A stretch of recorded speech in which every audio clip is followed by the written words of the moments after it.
Mesdames et messieurs, bonsoir. Très heureux de vous retrouver. Votre émission, le décryptage, s'installe dès à présent chez vous. Et nous retrouvons avec tout un plaisir notre consultant politique à télé Agapit, Napoléon Maforican. Bonsoir. Bonsoir, Romuald. Oui. Bonsoir à toutes les téléspectatrices, tous les téléspectateurs, tous les amis. Bonsoir à tous et bonne fin de week-end.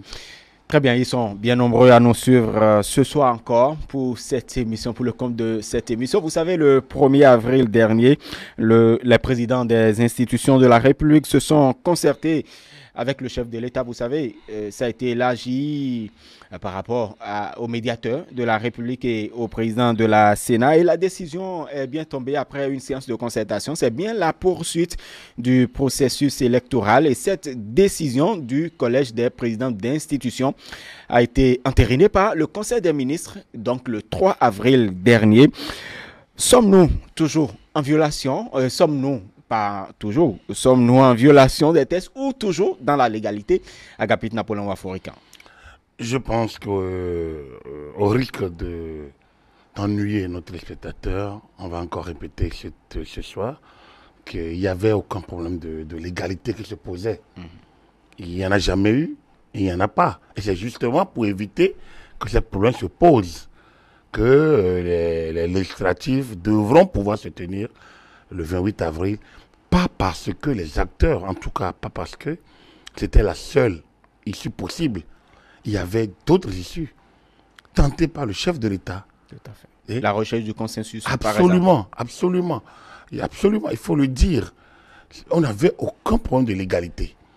Mais il y avait un problème politique qui n'était pas crise, qui était une sorte de malaise, de mal-être politique.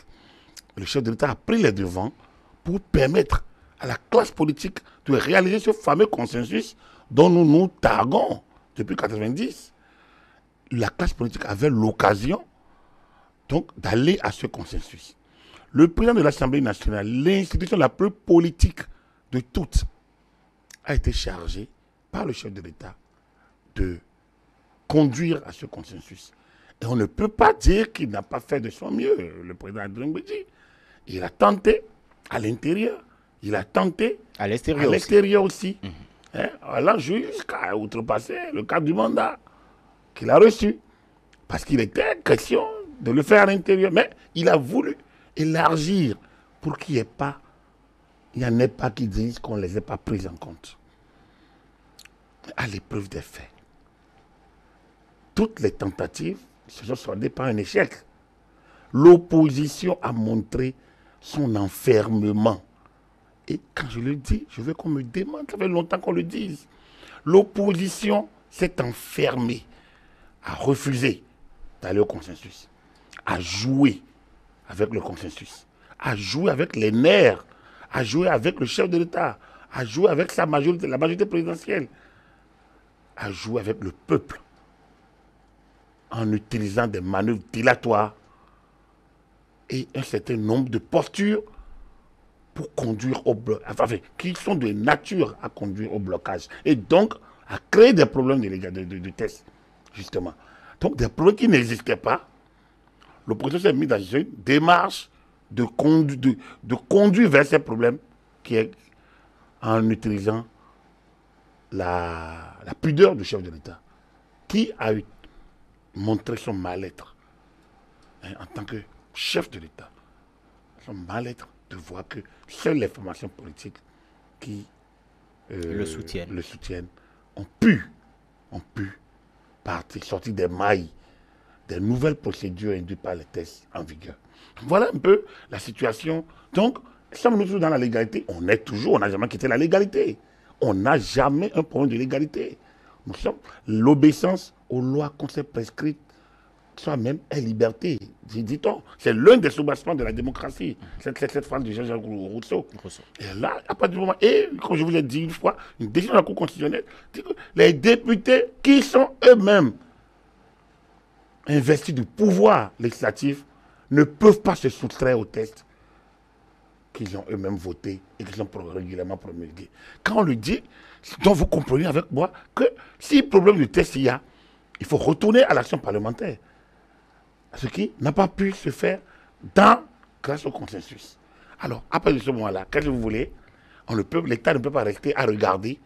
Donc, la sortie des présidents d'institutions, je pense que c'est à leur initiative qu'ils ont rencontré le chef de l'État pour lui faire le point et demander que... C'est de leur droit. J'ai lu un certain nombre de choses, mais c'est de leur droit. Ils ont le devoir de la stabilité institutionnelle et constitutionnelle dans le pays. Donc, à partir de ce moment-là, qu'ils se retrouvent et qu'ils aillent. Et vous, ça ne vous échappera, parce que le président André Ongwedji, président de l'Assemblée nationale, dont le parti n'est pas qualifié, était de la délégation. Tout à fait. Donc, c'est une manœuvre purement institutionnelle, fondée par la responsabilité de ces institutions qui ont une notion vraiment une haute notion de leur responsabilité. Et moi, à côté de Maître Migan qui a salué l'action de ce geste du président Ongwedji, je le fais également parce que je trouve que d'autres auraient utilisé des subterfuges pour ne pas apparaître en ce moment-là, à ces lieux-là. Et quand vous voyez le président de la deuxième institution, donc la deuxième personnalité de l'État, dont le parti n'a pas été qualifié, et qui n'est pas content que ce parti ne soit pas qualifié, mais qui s'ouvre aux autres, aller à cette rencontre des institutions qui demandent qu'on continue le processus. Je pense qu'on ne peut pas parler comme certains ont parlé sur les réseaux sociaux, comme on s'entend, on attaque les autres. Il ne vous échappe pas aussi que Maître Adrien Ongwedji, moi ça a retenu mon attention, il était aussi souriant hein, sur les images. Non, vous savez, Maître Adrien, je pense que j'avais déjà parlé ici une fois de lui, je ne suis pas médecin du PRD, l'un s'en faut et on n'a pas toujours de très bonnes relations non plus. Mais Maître Adrien Ongwedji est une personnalité spéciale pour notre pays. Je pense que ce n'est pas l'émission pour en parler. C'est une personnalité très spéciale qui a ses faiblesses d'homme politique. On parlera de l'inconstance peut-être de l'homme politique, mais qui, cette inconstance peut peut-être avoir un socle. C'est la recherche de la paix. Je pense que Maître Ongwedji est un homme de paix. Ce n'est pas un fat en guerre. Et je pense que Maître Migan l'a dit, je le répète, j'étais bien positionné en ce moment pour l'observer. Quand on a voulu conduire déjà une fois en 2011 au chaos, chaos, pas chaos, au chaos, au CH, chaos. On a voulu, en le poussant à ne pas aller aux élections, quand il était candidat unique de l'Union fait la nation. Les va-t-en-guerre voulaient l'empêcher, sous prétexte de l'épi dessus, et au dernier moment, il a décidé d'y aller. Et quand il est allé, quand on a parlé du chaos cette fois-ci, on a voulu également l'utiliser.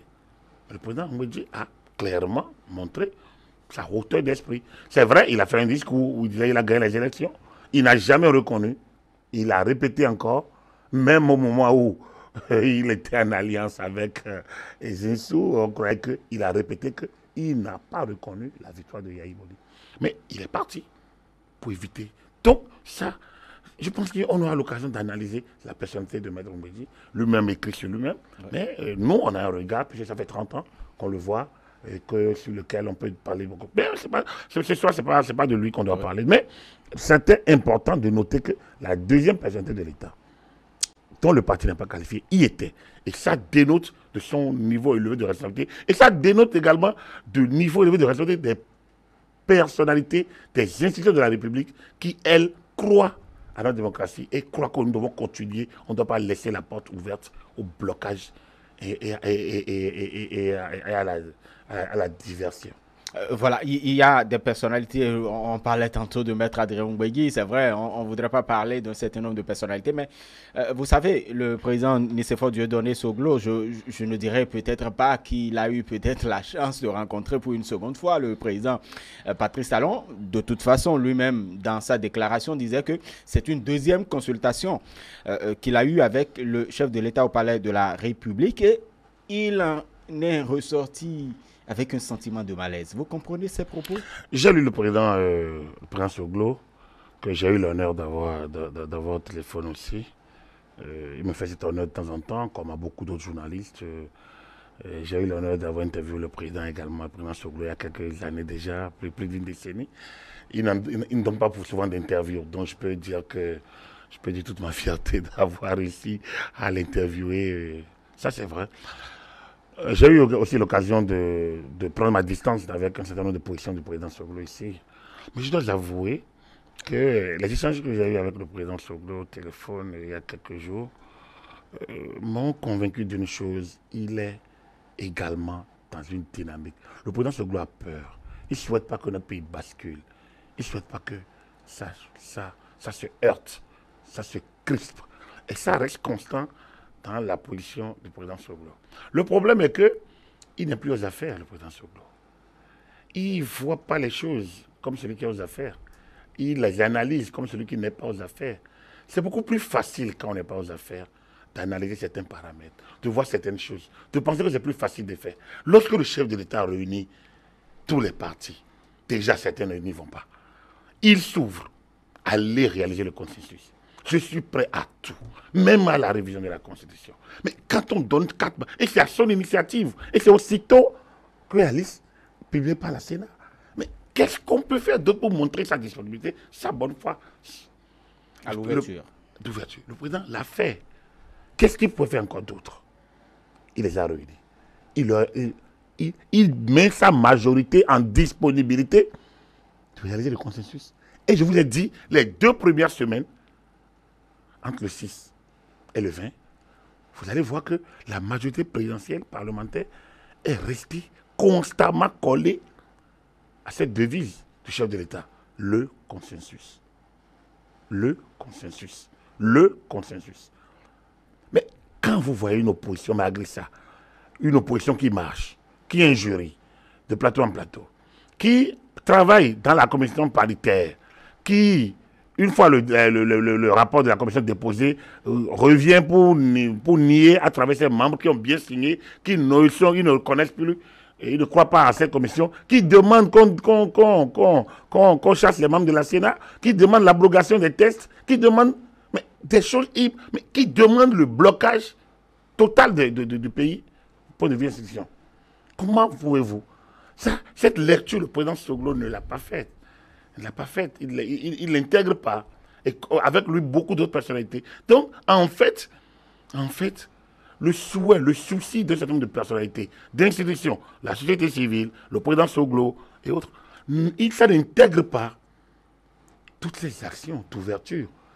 Et que la crispation, le blocage bourré, c'est-à-dire que c'est comme l'opposition s'est enfermée et personne ne relève cet enfermement. Personne ne relève cette volonté manifeste de défier l'État, de défier les institutions, d'instrumentaliser les populations, de manipuler les réseaux sociaux. Cette volonté de foutre le bordel dans le pays, c'est pas plus que ça. Et je suis déçu un peu que une personnalité aussi forte comme le président Soglo n'ait pas intégré. Et ça me fait... Mais, comme je vous l'ai dit, j'ai eu de plaisir. Et donc, le problème aujourd'hui, c'est que, oui, sa sortie, il est dans sa posture. Le président, il veut, tout le monde veut inclusif. Pas d'élection sans l'opposition. Mais on ne peut pas tirer l'opposition pour différer aux élections. Une élection, c'est des tests. Une élection, c'est des procédures. Mais comment vous voulez aller aux élections sans vous conformer? Et quand on s'est mis disponible pour vous accueillir, pour vous permettre de vous conformer, vous dites non. Il faut chasser ceux qui organisent les élections. Il faut chasser, il faut abroger les tests. Il faut renvoyer le médiateur lui-même qui s'est échiné allant vers vous. Comme je vous ai dit, il a créé une sorte de friction entre lui et la majorité parlementaire en allant vers... Il s'est surpassé. Donc, du coup, vous vous mettez dans une posture... Et maintenant, c'est pas à vous qu'on dit, c'est l'autre qui est en faute.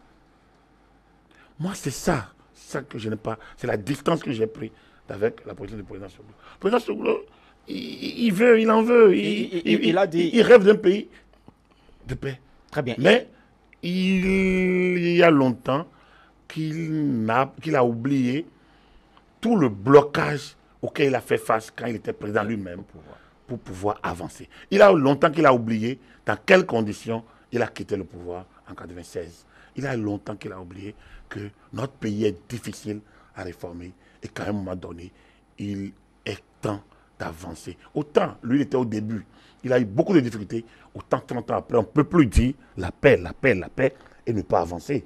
À un moment donné, il faut avancer. Donc, voilà un peu, vous comprenez que le président Soglo est dans son rôle. Est-ce que c'est parce qu'il n'est pas au pouvoir, comme vous le dites, qu'il n'arrive pas à comprendre que lorsque le chef de l'État recherche ou est ouvert à un consensus, par exemple, qu'il ne puisse pas donner d'instructions? Parce que dans sa déclaration, il a dit, par exemple, que apparemment c'était facile pour lui de voir que le chef de l'État puisse donner d'instructions aux membres de la majorité parlementaire pour que les choses se passent bien. Le président Soglo a oublié qu'il avait le groupe, le GCP, groupe de considération politique, à qui, quand il voulait que le président Keke, Adjillon Keke, soit le président de l'Assemblée nationale, il a oublié que ça n'a pas marché, que sa majorité l'a abandonné et est allée voter pour Maître Adrien Ngwedi en 91, en avril 80, en juillet 91. Ça, il ne peut pas l'oublier, il ne peut pas l'avoir oublié. Quand on a mis en place le groupe parlementaire Le Renouveau en 93, et il a fait son remaniement et il n'a pas oublié que la majorité ne l'a pas suivi. Et qu'il y a eu d'où cette allégorie de la biche qui ne se fâche pas avec la rivière. Il a peut-être oublié beaucoup de choses. Non, en réalité, le problème est qu'un chef d'État ne peut pas faire des injonctions à sa majorité. N'oubliez pas que c'est des hommes. Ni Soglo, ni Kérékou, ni même Yahi n'ont réussi à faire des injonctions. Quand les gens parlent de majorité mécanique, c'est quand même bizarre. Les gens parlent de majorité mécanique, et après, ils se rendent compte que ce n'est pas aussi facile. Vous voyez, après du 21, le 28, le 20, c'est le 21, non? Oui, le 21, le 21, non? Le jeudi 21, Oui. et le jeudi 28, et le vendredi 29 mars, donc le jeudi 21, le vendredi 28, le jeudi 21, le jeudi 28 et le vendredi 29 mars, vous avez senti la majorité présidentielle, qui est la majorité parlementaire. Donc, la majorité parlementaire, vous l'avez senti dépasser. Les gens ont dû sortir de leur gond parce qu'ils ont confiné plein de ressentiments tout le temps. Mais vous pensez qu'eux aussi, ils n'en veulent pas? Quand on vous a positionné sur une liste, vous pensez que vous ne voudrez pas aussi vous ne rêvez pas d'être député? Et on vous dit non, allez au consensus, qui va ouvrir le jeu à d'autres. Qui va permettre à d'autres concurrents d'arriver. Vous pensez? Le chef d'État a demandé, ils ont joué le jeu. Pendant 2 semaines, ils ont joué le jeu. C'est là l'injonction. L'injonction a déjà eu lieu. Il appartenait à l'opposition de jouer le jeu. Elle n'a pas joué le jeu. Alors, à partir du moment où les autres ont repris progressivement confiance en disant, mais en face, on n'a pas d'interlocuteur. Qu'est-ce que nous allons faire? On a reçu beaucoup de personnes ici. En face, on n'a pas d'interlocuteur. Mais à un moment donné, quand les gens ont renié leur propre signature, alors qu'ils ont travaillé une semaine, 4-5 jours dans une commission paritaire, qu'est-ce que vous voulez faire d'autre? Mais ça, c'est le summum de la négation, du déni de soi-même. Quand vous en arrivez là, vous ne pouvez plus croire en quoi que ce soit en votre vis-à-vis. Donc, votre signature, vous signez librement. Et puis après, vous dites, je ne reconnais pas. Je ne reconnais pas ça. Je demande la démission de ci, de ça, l'abrogation de ci, de ça. Alors, donc, la majorité a compris qu'elle peut aussi alors donner de la voix. Et vous n'avez pas imaginé, vous avez écouté Abimbola, le chef de cette majorité, Jean-Michel Abimbola, vous l'avez écouté. Son intervention est implacable. Mais ça dénote du sentiment qu'ils avaient gardé. Donc, le chef d'État pouvait-il donner des injonctions? C'est non. C'est non pour ceux qui regardent la vie parlementaire, qui connaissent l'activité parlementaire, qui connaissent le vécu parlementaire. Vous direz que oui, une majorité parlementaire n'est pas une chambre d'acceptation de tout. Ce n'est pas une chambre d'encaissement. Contrairement à ce que les gens disent, c'est sur des accords de gouvernement, des accords mutuels. On est en politique. On est en politique. Donc, autant ils ont été corrects, ils ont suivi le chef de l'État, leur chef, pendant un temps, autant ils ont vu qu'ils ne pouvaient plus faire autrement. Aujourd'hui, après le moment où Jean-Michel Abimbola a dit, nous vous mettons en défi d'eux. Si vous voulez déjà, voilà la ligne à suivre. Autrement, nous, mais vous comprenez que c'est fini. C'est fini. Ils ont sifflé la fin de la récréation. Alors, qu'est-ce qu'on attend encore du chef de l'État? Qu'il les invite, qu'il les bastonne, qu'il leur demande des procurations, qu'il aille lui-même voter au Parlement. Mais ce n'est pas son rôle. Et justement, beaucoup attendent du chef de l'État, et malgré le défaut de consensus, malgré la poursuite décidée, par exemple, par le Collège des présidents d'institutions, entérinée au Conseil des ministres, beaucoup estiment, Jean-Baptiste Elias, par exemple, estime que le chef de l'État a encore des cartes sous la main. Non, donc oui, je viens un peu, on parlait du président Soglo. Donc voilà, donc je voulais donc conclure sur ce plan-là. Pour dire, bon, moi j'ai souhaité fortement que le président Soglo se mette un peu au-dessus, un peu de la mêlée, et ne rentre pas dans le tohu-bohu général actuel, dans le brouhaha, un peu de ceux qui ne savent pas où il va. Lui, président Soglo, il a été aux affaires. Je pense qu'il a souhaité, s'il a accepté de rencontrer le chef de l'État 2 fois, je pense qu'il est soucieux donc du calme, de la paix et autres. Et puis, quand on parle d'inclusif, vous savez, les négociations peuvent durer. Et les élections de 2019 ne sont pas la fin du monde. Je pense qu'il faudrait que le président Soglo constate que dans les acteurs, constate et donne acte au président Talon qu'il a fait tout ce qu'il devait faire. Donne acte au président Talon qu'il n'est pas un régent pour décider et que les autres en face réagissent. Donne acte aux députés de la majorité présidentielle qu'eux-mêmes sont des responsables et qu'ils sont des hommes politiques, hommes et femmes politiques, qui aussi ont des ambitions politiques légitimes et qu'à partir d'un moment donné, quand vous avez en face des protagonistes qui se jouent de vous, à un moment donné, vous décidez de prendre votre destin en main. Et que c'est ça. Je pense qu'il faudrait que le président Soglo prenne ces choses en considération et prenne de la hauteur dans ce débat. Tout le monde sait qui il est, tout le monde sait ce qu'il fut, tout le monde sait ce qu'il peut encore apporter. Je ne vois pas qu'il faut pas qu'il se mêle de la marmaille. Ça ne fait pas bien au soir de sa vie, d'une belle vie quand même, d'une belle carrière. Et il a encore beaucoup de choses à dire. Quand on dit le soir, ça ne veut pas dire le soir, c'est qu'il est à l'apogée. Il a encore des années de choses à nous apprendre. Cela dit, vous avez parlé du président Jean-Baptiste Elias qui, déjà une semaine, avait demandé que le chef de l'État prenne une ordonnance et que, bon, un certain nombre de choses. Comme je vous l'ai dit, je ne voulais pas personnaliser, mais je constate simplement que, alors, la société civile demande au chef de l'État donc de régenter la vie institutionnelle. Et on prend acte. La société civile demande au chef d'État, en tout cas le FONAC, ou son président, je ne sais pas. Oui, le FONAC. Je ne sais pas si c'est en tant que président du FONAC ou de la NLC qui intervenait. Le président du FONAC. FONAC, comme il y a une semaine. Donc, le président du FONAC, donc le FONAC demande au président de la République de régenter la vie politique du pays, de prendre des ordonnances, de prendre des actes, d'imposer. Ce n'est pas ma position. Quand il parle de 4, c'est quoi? De quoi? De quoi il parle? Je ne sais pas. Je ne sais pas parce que, chroniqueur politique, analyste politique, je ne suis pas moins instruit en droit public pour constater que la séparation des pouvoirs est l'un des actes clés, des socles de l'état de droit et de la démocratie. À partir de ce moment-là, qu'il y ait une majorité parlementaire à qui le chef de l'État, c'est le propre de toutes les grandes démocraties. Vous ne trouverez aucune démocratie où la majorité parlementaire est en opposition au président. Il n'y en a pas. C'est ça le problème des instabilités dans certains pays comme Israël, comme Italie et autres. Parce que c'est des régimes de type parlementaire, contrairement à notre régime, qui font qu'à chaque instant, dès que la majorité change, le président est en minorité, il est obligé de dissoudre le Parlement. Et donc, on est dans une instabilité. Nous, on a un régime présidentiel. À la limite présidentialiste. C'est un régime qui fait du chef d'État un monarque. Ça fait longtemps que je le dis. Et le président Talon lui-même l'a dit. Et on extrait une partie de ce qu'il a dit et on le met sur le tribunal. Voilà, oui, pour tenir. Mais pour tenir le pays, on n'a pas besoin de réalisation. Mais c'est ça les failles de la Constitution. Mais il y a eu une tentative de révision de cette Constitution en 2017 pour tout au moins instaurer un mandat unique.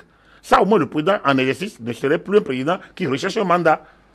Alors, on a sorti les propos du président de son contexte et les gens le diffusent à faute pour montrer, oui, Talon a dit que pour faire truc, il faut tenir les institutions, il faut tenir les gens.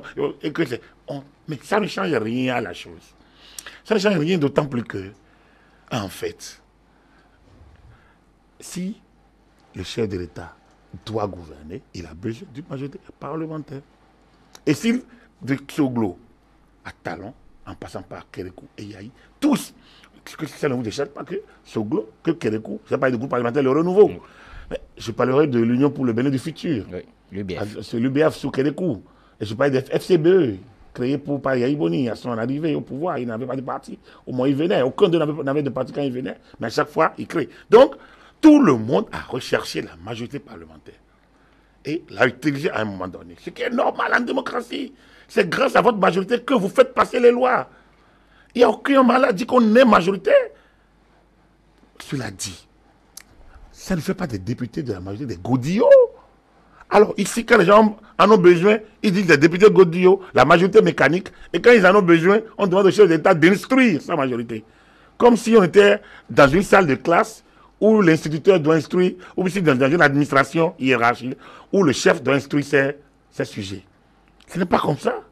Les députés sont l'élus de la nation. Chacun d'eux est l'élu de la nation. Pas au même titre que le chef de l'État, mais mis ensemble, ils constituent la représentation nationale. Donc chaque député, même que n'ayant pas un suffrage universel direct, comme le chef de l'État, est un élu de la nation. Notre Constitution l'a dit. Et quand la Constitution l'a dit, il doit en être ici. Puisque nous tenons tellement à cette Constitution qu'on ne veuille pas du tout qu'on la touche. Dès lors, on doit la respecter. C'est la moindre des choses. Donc, pourquoi pense-t-on que le chef d'État alors peut régenter la vie institutionnelle? Demander à la Sénat d'arrêter les procédures alors qu'il n'y a rien. Demander à l'Assemblée nationale de voter diligemment une loi ou bien alors prononcer la dissolution des lois. Pourquoi on pense que le chef de l'État peut faire ça? Qui a dit ça? Quels sont les tests qui le demandent? Là, je pense que la société civile ne peut pas jouer ce rôle-là. Donc, je pense que le FONAC est en errance libre. Et ceux qui croient Le FONAC est en errance libre. Dieu. Parce que quand il dit la société civile, je risque de mettre dedans un certain nombre de personnes. J'ai écouté le communiqué de Mme Zossou Batoko. De la plateforme électorale des organisations j'ai vu, ils ont rencontré le chef de l'État, ils ont rencontré l'FCBE, ils ont leur exigence, ils ont un communiqué. Et dans la semaine, j'ai vu un défilé, il est passé par ici, qui a dit ils ne sont pas trop contents. Ils attendent encore des miracles. Ils souhaitent encore. Mais déjà, ils ne demandent pas au chef d'État de prendre des ordonnances.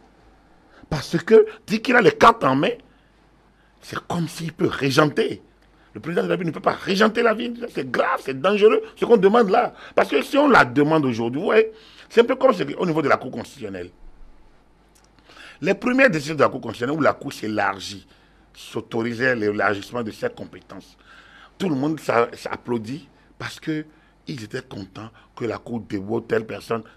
Mais après, les cours, c'est derrière sous Mme Winsou, perd son âme. Le président de la Cour constitutionnelle, ce fameux consensus en valeur constitutionnelle de 2006 est un faux truc. Est un faux truc.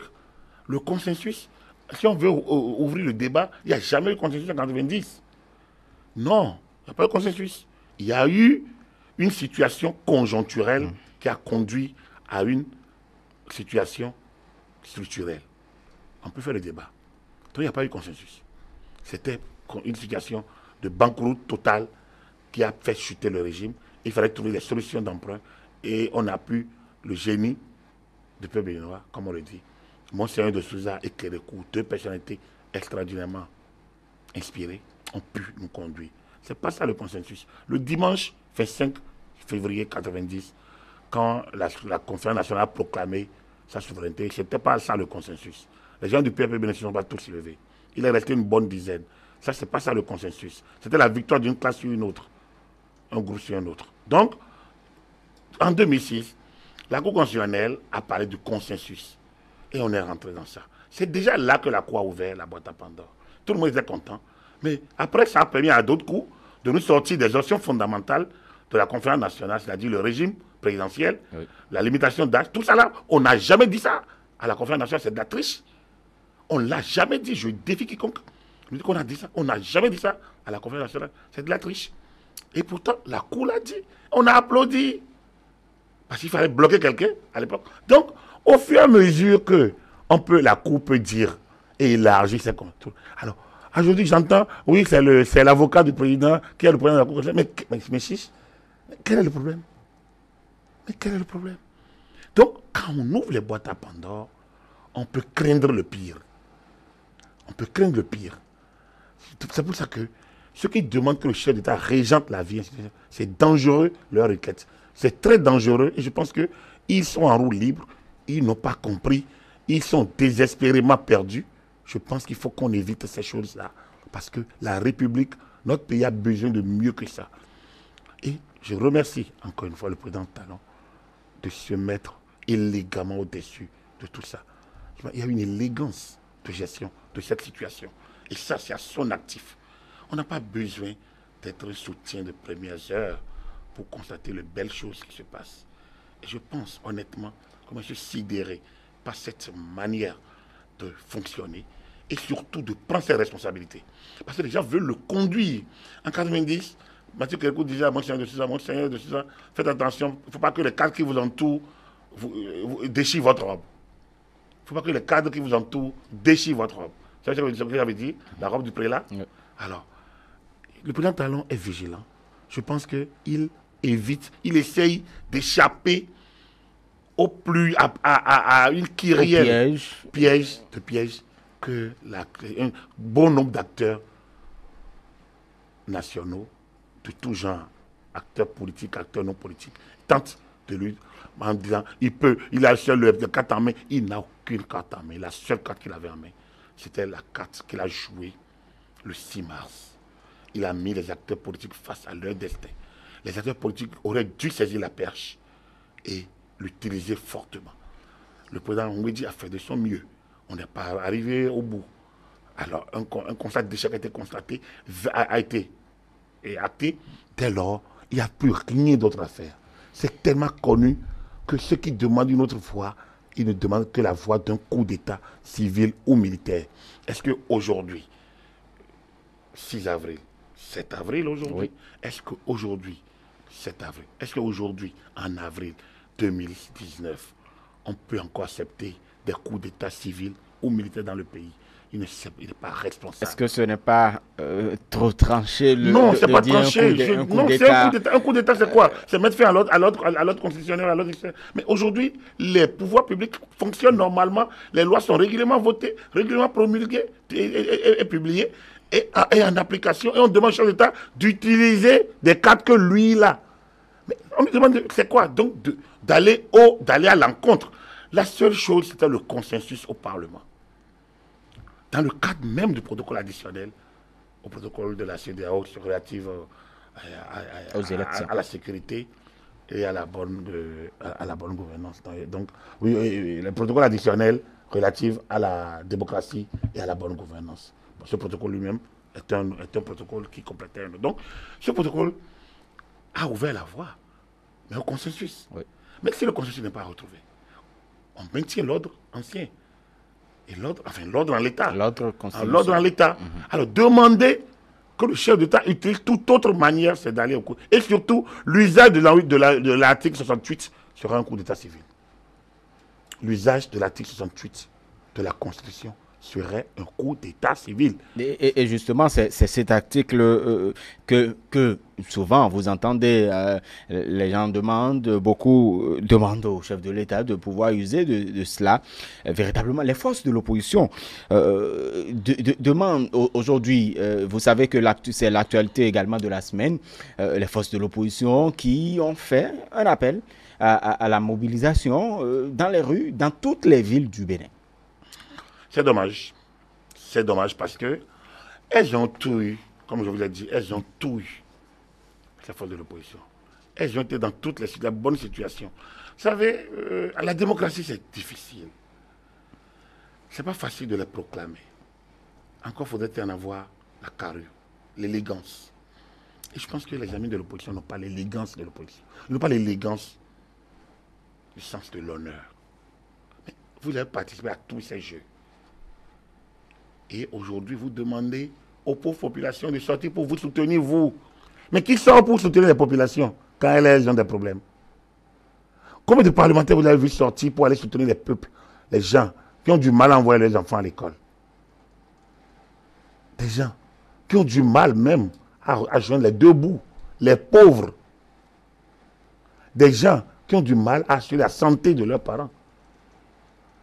Il fut un temps, les évacuations sanitaires étaient tellement fluides que même ceux-là qui n'ont rien, ils vont. Il y a beaucoup de parlementaires qui y vont. Combien de populations qui demandent d'aller manifester bénéficient de ces choses-là? Mais depuis qu'ils votent des lois, à quel moment ils se sont dit, celle-ci, ça va peut-être créer quelques dysfonctionnements au niveau des populations, marchons avec eux. Mais c'est bizarre. Et quand je vois certains compatriotes rentrer dans le jeu, je me dis, mais oui, mais c'est dommage parce que bon, c'est vrai que la pauvreté, un certain nombre de situations nous amène à beaucoup de choses. Mais c'est dommage. C'est dommage qu'une certaine élite, ou ceux qui sont présumés incarner cette élite, utilisent la faiblesse de nos populations à cette fin-là, comme des boucliers. On les utilise comme des boucliers, des instruments. C'est dommage. Et moi, je vais déjà lancer cet appel. Moi, je pense que nos populations ont intérêt à continuer à vaquer à leurs occupations. Il faut laisser les politiciens faire leur jeu politique. Ils sont dans un jeu. Ils se connaissent dans le jeu. Demain, ils peuvent se retrouver encore dans la majorité présidentielle. Ceux qui sont aujourd'hui dans la majorité ne l'étaient pas en 2015. Le Parlement qui est là, quand vous regardez sa configuration en 2015, ce n'est pas la même en 2018-2019. Donc, les populations qui vont sortir et exhiber leur poitrine, parce que lorsque l'ordre public est troublé, vous connaissez la suite. Je pense qu'ils vont faire le jeu de ceux qui, demain, peuvent encore changer de camp sans venir leur demander leur avis. Voilà la situation. Je trouve que c'est dommage qu'on en arrive là. Et j'espère que nos populations seront suffisamment responsables et avisées pour ne pas tomber. Mais, c'est toute cette misère lorsqu'on vous donne de l'argent, 2000, 5000. Il y en a qui regardent derrière et qui disent, bon, de deux choses l'une, au moins ça me servira de régler un problème. C'est là, enfin, vous faites le problème. Donc, vous voyez beaucoup de ceux qui sortent parce qu'on leur donne quelques prébendes. C'est dommage par ailleurs. Là, en tout cas, Agapit Napoléon Mafori, quand la Commission électorale nationale autonome, elle évolue normalement. Le positionnement, la cérémonie de positionnement des deux partis politiques en lice a été faite. Donc, cette cérémonie a été honorée déjà le 4 avril, le jeudi dernier, véritablement. Tout est fin prêt, on pourrait le dire, parce que la campagne électorale, c'est déjà, ça débute le 12 avril prochain. Donc, la Sénat reste dans son coin, exécute son calendrier électoral. Le scrutin aura bel et bien lieu. Mais le président de la Sénat l'avait dit lors de la conférence de presse qu'il a organisée. Je pense que courant mars. C'est surprenant que le calendrier ne soit pas observé, ne soit pas respecté.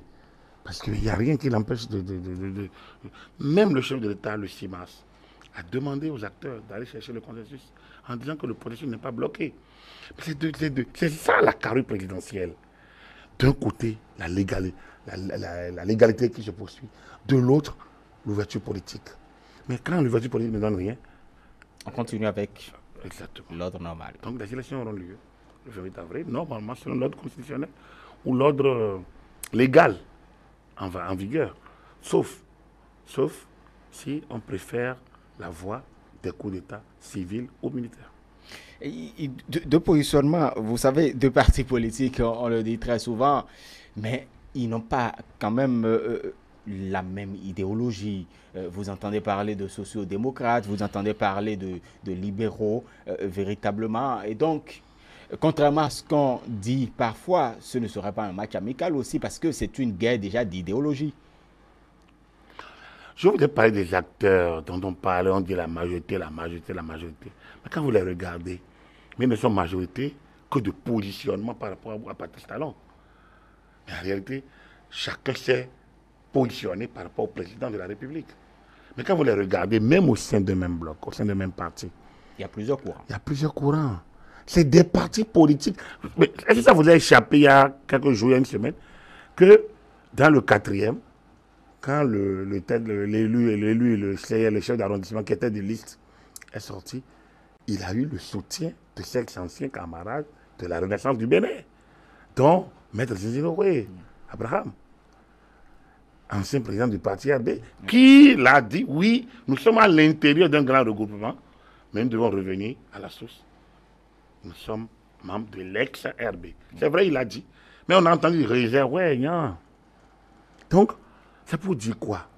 Ils sont à l'intérieur, mais ils ont une identité. Et quand vous le voyez, ils ont une identité.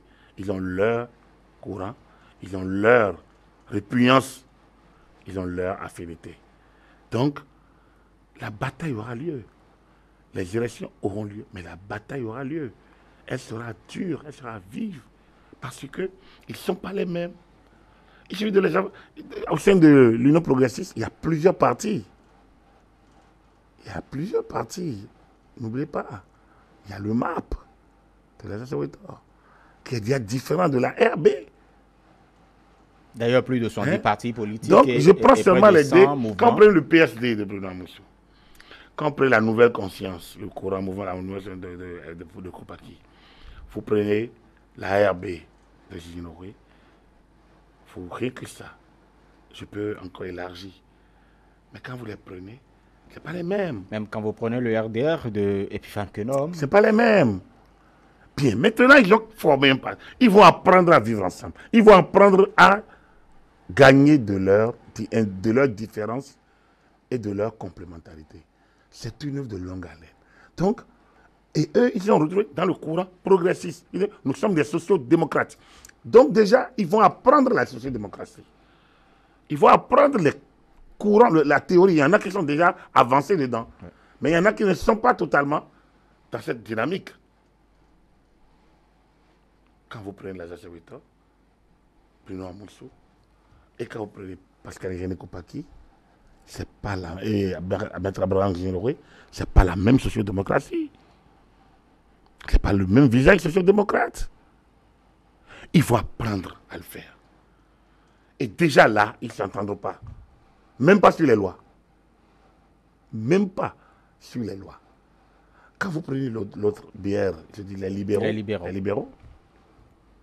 il y en a qui ont des postures social-démocrates. À l'intérieur des libéraux. Vous les verrez également là. Quand vous prenez un Abdoulaye Biachane, c'est vrai qu'il y a beaucoup plus de type libéral qu'un gars comme Mme Rachidi. Ce n'est pas les mêmes. C'est pas les mêmes. Mme Assi, quand vous l'analysez, il est beaucoup plus de type social-démocrate. Une social-démocratie populiste, hein, un socialisme beaucoup plus populiste.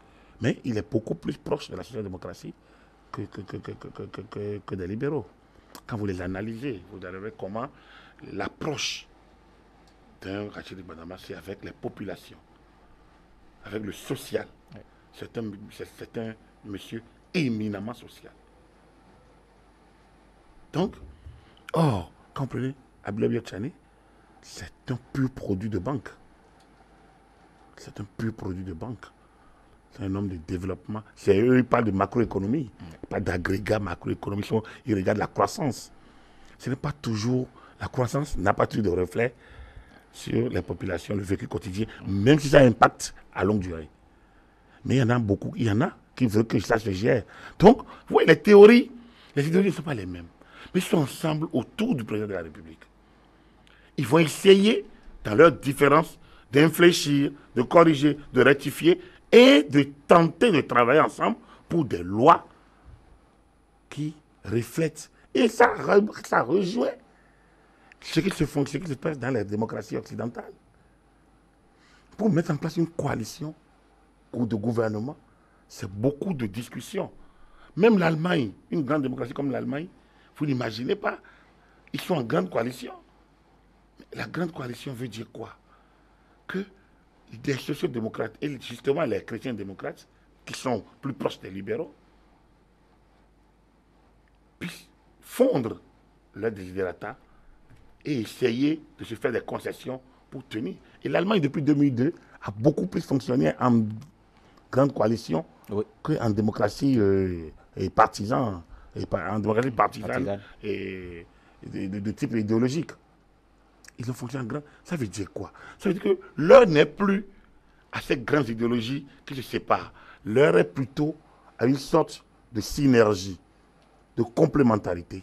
Et cette expérience de double parti des libéraux et des sociodémocrates, je pense que c'est une chance offerte au Bénin, donc, de faire une nouvelle expérience de la démocratie partisane, participative, au niveau donc, du système partisan. Et là, vous verrez les partis politiques véritablement animer la vie politique nationale. Et pourquoi pas nous sortir 1, 2, 3 candidats. Donc, voilà la chance qu'on a avec ces deux partis qui, contrairement à ce que beaucoup disent, vous allez voir la campagne. Si vous étiez candidat dans la 15e et je le suis, et nous sommes UPBR, vous pensez que la campagne sera... Vous ne voulez pas être élu. Si vous êtes 3e et je suis 2e, vous ne pensez pas que je souhaiterais vous smasher et que vous souhaiterez qu'il y ait plus de voix pour votre parti, pour que vous puissiez passer? Mais c'est de ça qu'il s'agit. Il n'y a que 83 sièges. Il n'y a que 83 sièges. Et donc, dans chaque circonscription, chacun voudrait. Ce n'est pas un match amical. C'est un véritable combat. Et je pense que les populations ont intérêt plutôt à se mettre en position de vivre une belle fête de démocratie. C'est important de le penser. Et que nous sortions de ce carcan. Je pense qu'on a beaucoup trop. Depuis 3 mois, on ne parle que de ça. De crise qui n'existe pas. On parle trop de crise qui n'existe pas. Parlons maintenant de fêtes qu'on peut faire. Et le fait, paradoxalement, sur le bulletin... Le fait sur la fête, vous voulez dire. Tout à fait. Sur le bulletin unique, vous voyez que chaque parti se retrouve à sa place. Parce que vous voyez les sociodémocrates à gauche, ils sont de la gauche à gauche, donc sur le bulletin unique. Et vous voyez, bon, tirage au sort, hein, parce que ça s'est passé devant les caméras tout de même. Et voilà, vous voyez ceux de la droite, les libéraux sont à droite. C'est une ironie du sort, on pourrait le dire comme ça. Ben, ça montre que la fête doit avoir lieu, que chacun a sa place. Pareil, bon, voilà. Donc, pour moi, je pense que c'est pas de l'ironie du sort, c'est plutôt un très bon présage, un bon signe que tout doit se passer dans le calme. Chacun a sa place, et que chacun reste à sa place. Que les populations restent à leur place. Ils ont élu un président de la République pour un mandat de 5 ans. Il a sa 3e année, il vient de démarrer la 4e. Ils ont mis en place des institutions, le Parlement, depuis 4 ans. Et on a dit, les députés sont l'élus de la nation. Le Parlement vote les lois, contrôle l'action du gouvernement. Tout ça est en marche. Ça peut être d'accord, ça peut ne pas être d'accord ici. Mais tout ça est en marche. Il faut que nous apprenions à sacraliser nos institutions, nos pratiques, si on veut vraiment bâtir une démocratie. Mais la démocratie yo-yo, que l'autre a appelée d'une marque de café, et que je n'ai pas envie d'utiliser, la démocratie yo-yo, ne peut pas fonctionner. On ne peut pas aller devant quand ça vous apprend, quand ça vous marche, et aller derrière quand ça ne vous marche pas. C'est pas bien. Il faut qu'on apprenne. La démocratie, c'est aussi la sublimation de soi. La démocratie, c'est aussi le don de soi. C'est aussi le sacrifice à la limite. Pourquoi vous pensez que moi, citoyen lambda, je dois être soumis à des lois qu'on m'impose? Et maintenant que les autres, la loi frappe, ceux qui votent la loi, on me demande de sortir pour aller marcher, et je vais sortir pour aller marcher. N'est-ce pas de l'oppression du peuple? N'est-ce pas de l'exploitation de l'homme par l'homme qu'on a combattu? Ce n'est pas une certaine position de suprématie de certains sur d'autres? Ce n'est pas une manière de m'instrumentaliser? Vous trouvez ça normal? Et moi, je pense que nous devons comprendre que c'est un certain égoïsme ou un égocentrisme qui pense que certains pensent que puisque eux, ils ne sont pas qualifiés pour aller aux élections, rien ne doit se passer, le pays doit être à feu et à sang, on doit tout mettre en sens dessus-dessous, on doit aller au coup d'État civil ou militaire. C'est négatif, c'est tellement négatif qu'il est important que nous nous en crions dans la tête, que les élections sont proclamées pour le 28 avril, que la fête, les élections doivent être un bon moment de fête, que nos populations sachent dans les villes, dans les campagnes, que ce qui est en jeu, ce n'est pas l'individu, c'est le pays. Et une fois élus, ces députés sont les députés de la nation, ils ne s'identifieront pas. La personne de Patrice Talon n'est pas inamovible. Pourtant, le Parlement est là pour un mandat. Alors, ceux qui sont là, ils ont été élus sous notre président.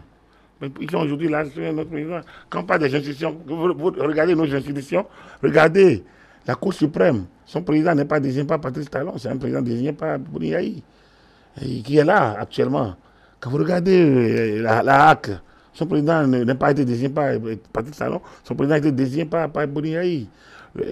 Quand vous regardez la Sénat, celui qui préside la Sénat vient de la majorité présidentielle de l'époque. Et il était secrétaire général à la présidence de la République, secrétaire général de Boni Yahi, ancien ministre de Boni Yahi. Quand vous regardez tout ça, et aujourd'hui on les tag, vous regardez le médiateur de la République, il n'a pas été désigné par Patrice Talon, il a été désigné par Boni Yahi. Quand vous les regardez tous, émanant donc de l'officine Boni Yahi, mise en place sous l'ère Boni Yahi, la seule, c'est au niveau de la Cour constitutionnelle et de la Haute Cour de justice, et récemment renouvelée. Mais si on laisse là, pas tous les autres existent avant l'arrivée de Patrice Talon. Et on les accuse d'être à la solde de Patrice Talon. Ça veut dire quoi? Que l'élection soit à 1000 partis, qu'on soit à 1000 partis pour aller aux élections, qu'on soit à 2, ils vont toujours accuser quand les gens vont soutenir l'action du gouvernement. Ils vont toujours dire qu'ils sont goudillots et que c'est ceux qui sont patriotes, c'est ceux qui attaquent. Si aujourd'hui Sakala Fia quitte le gouvernement et attaque le président Talon, vous allez voir qu'il y en a qui vont l'auréoler et le porter en triomphe. Voilà le problème. Il y a beaucoup d'émotions que de raison. Il faut que nous en arrivions à la raison. Très bien.